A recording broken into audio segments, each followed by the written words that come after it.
accroître la participation des populations dans les programmes et projets de développement? Pourquoi accroître la participation des populations dans les programmes et les projets de développement? Pourquoi impliquer et responsabiliser davantage les populations? Pourquoi impliquer et responsabiliser davantage les populations sur des actions qui les concernent directement? Pourquoi impliquer et responsabiliser les populations sur des questions qui les concernent directement?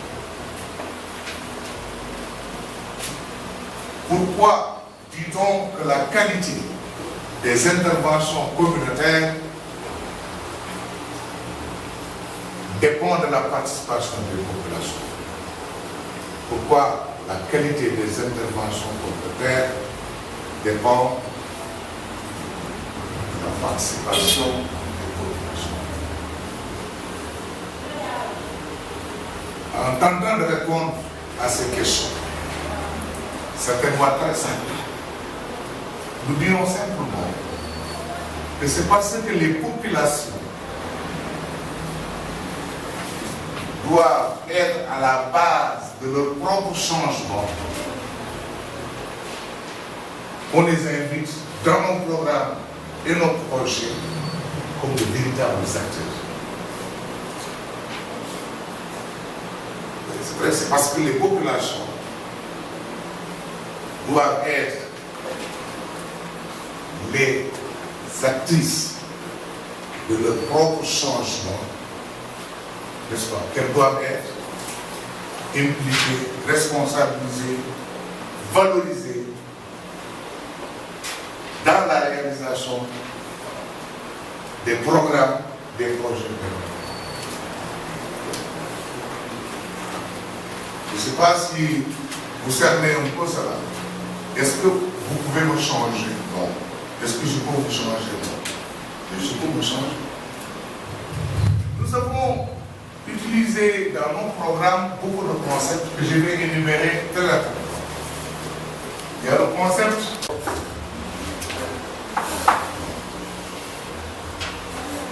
le concept de changement social. Ok? En nous attendant sur ces trois concepts, qu'est-ce que ça vous inspire? C'est quoi notre promotion? C'est quoi notre promotion? C'est promouvoir soi-même.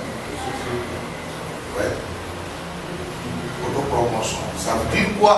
Ça veut dire que l'individu est le propre artisan de son progrès. Quand il y a une promotion, l'individu ou le groupe est artisan de son propre progrès. Et quand on parle de progrès, il y a lieu de s'attarder sur des éléments essentiels. L'individu ou le groupe découvre de nouvelles choses qui n'étaient pas à sa portée. L'individu améliore ses conditions de vie. L'individu améliore la configuration de son espace de vie.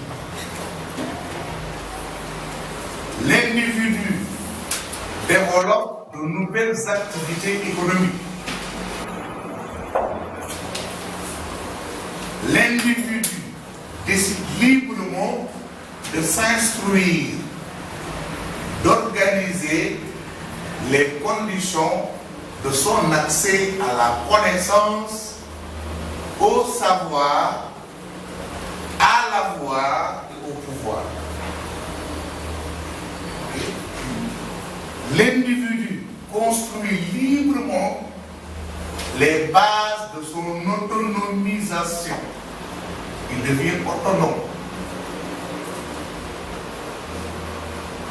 l'individu devient capable de s'assurer de l'accès à des droits fondamentaux.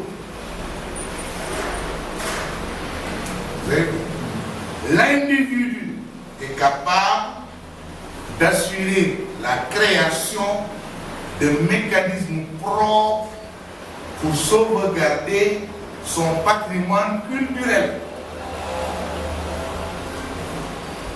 L'individu est capable d'asseoir des stratégies propres pour sauvegarder et préserver son patrimoine écologique.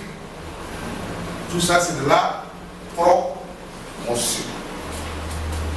Et quand on parle d'autopromotion,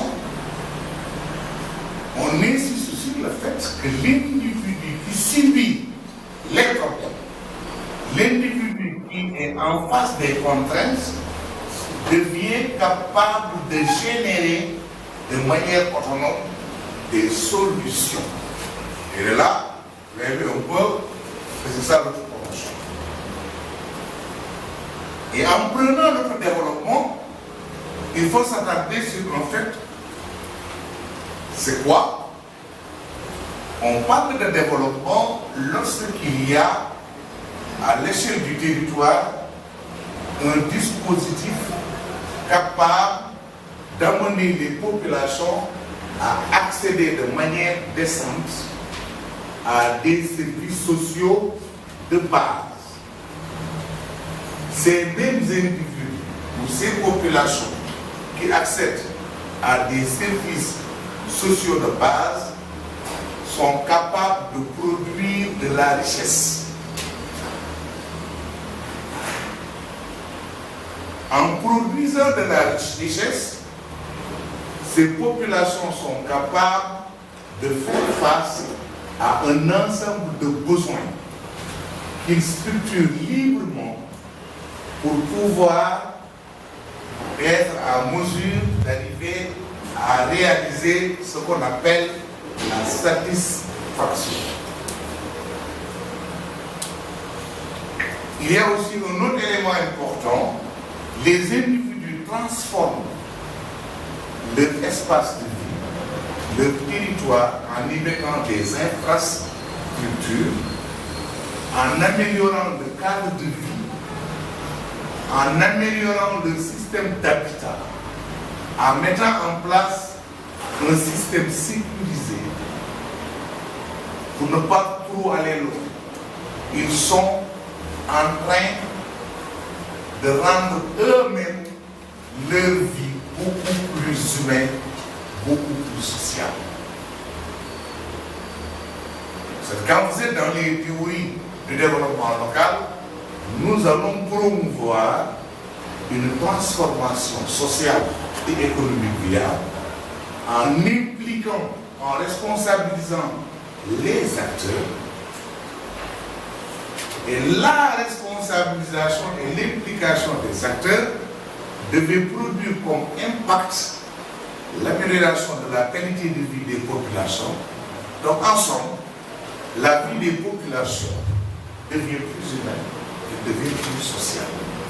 Quand la vie des populations est humaine, ça veut dire tout simplement que tous les facteurs à intégrer pour respecter le principe de dignité sont convoqués. La dignité, c'est pour l'homme. Sur le plan social, les individus vivant en groupe créent eux-mêmes les conditions sur lesquelles ils fondent leur épanouissement. Ils fondent leur épanouissement. Et d'ailleurs, si je me rappelle au niveau de la vision de cet institut universitaire, d'y contribuer à l'épanouissement de chaque Africain en l'accompagnant dans sa volonté de se transformer en acteur constructeur, œuvrant dans son milieu pour préserver son espace et ses ressources.